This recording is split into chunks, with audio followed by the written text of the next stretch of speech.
Okay, here's oh wow, there goes the fire truck. Anyways, here's the jig that I built. This is some angle iron. Let's see what that is. It's a 4x4. See, it has a Nelson in it. Yeah, it was some angle iron left over from a job a long time ago. All this was, see, gotta build your jig straight. It's the most important thing. Have everything nice and square.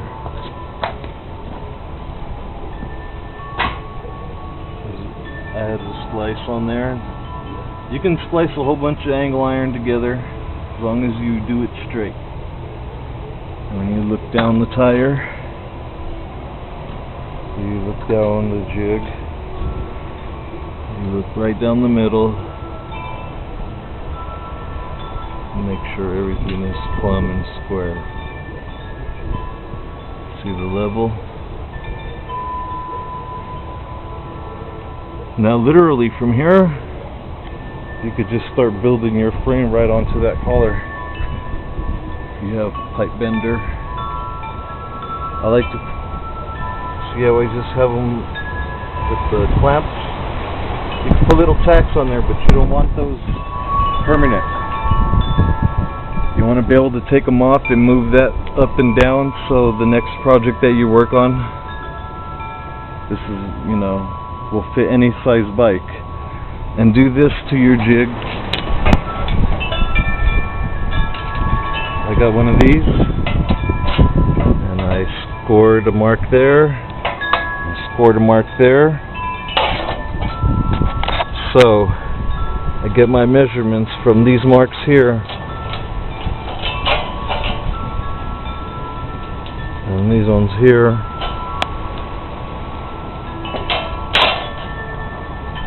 See, they're in there permanently. They ain't going nowhere.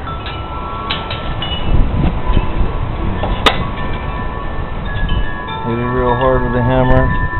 If you don't have a flat metal chisel like this one, you can use a punch. And this is basically that and that. This up here like this. I hit it there. Hit it there. There. There, and there. So if I don't have this tool anymore, or if I'm using it for something else, all my measurements off of there are square. For instance, I can measure from that point of that, see right there.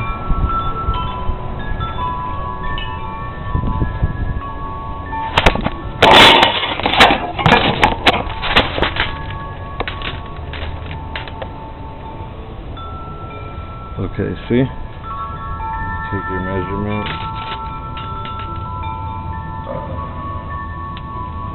Take your measurement for the other one.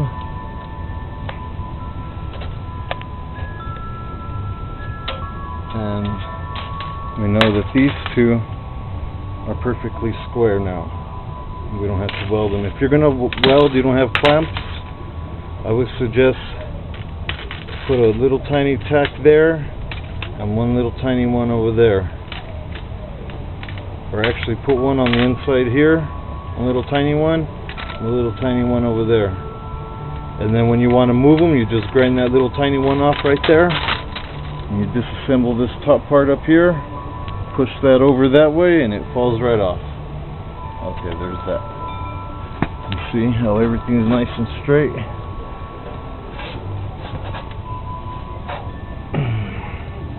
And you can use this jig to build any kind of frame now. If the back part of your frame has the rim on it, or the tire on it, and as long as it's not wider than 6 or 7, 6.5. The back tire on my bike is 6.5 inches, so that's why I built it like that. And I can always cut that tack off right there and this one over here, and I can make it wider. So I built the jig so I can make it wider or bigger. And then there's another tool here that I had made, and you can buy this type of tool for like $1.50 Santa Fe Tools or whatever, but this is one that I just made out of some stuff that I have, and it just basically, you get that lined up and level and tells you what degree your forks are going to be at. This one's at a 40. When I build my bike, it's going to be a 45.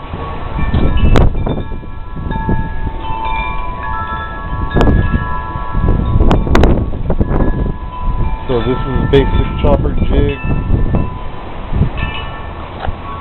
easily put together, made out of a whole bunch of stuff that I had found, and I built the whole thing on top of that I-beam, on top of that table. What I did is I put that I-beam, laid it down flat, and put these on there upside down, and it made everything nice and flat and level. See that?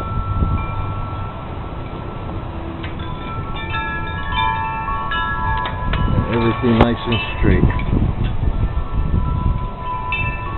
So as long as this is straight, your thing right here straight, and right here, make sure that the center of this is centered in between here, and the center of the top part is centered down here.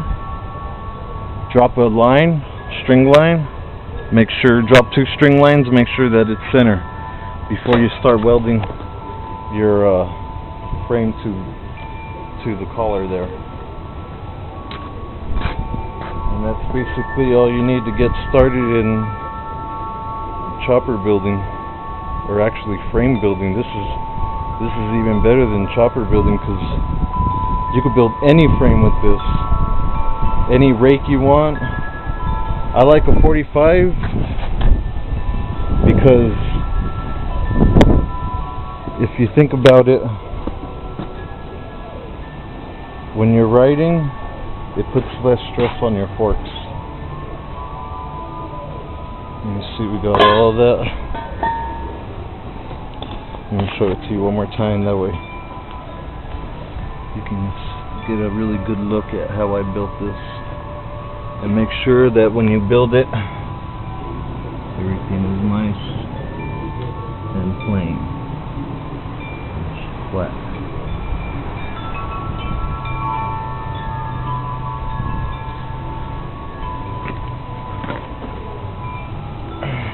Look down the center, everything is nice and straight.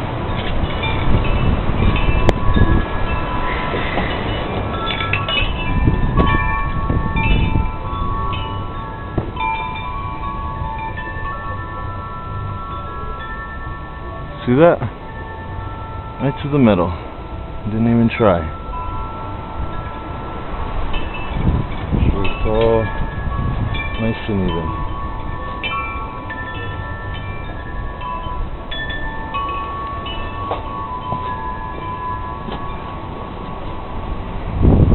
You ready to start building a frame?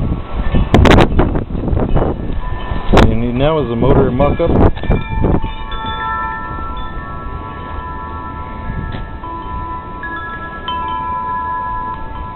Well, catch me on my 3rd video and you'll see what I do with this. Peace out.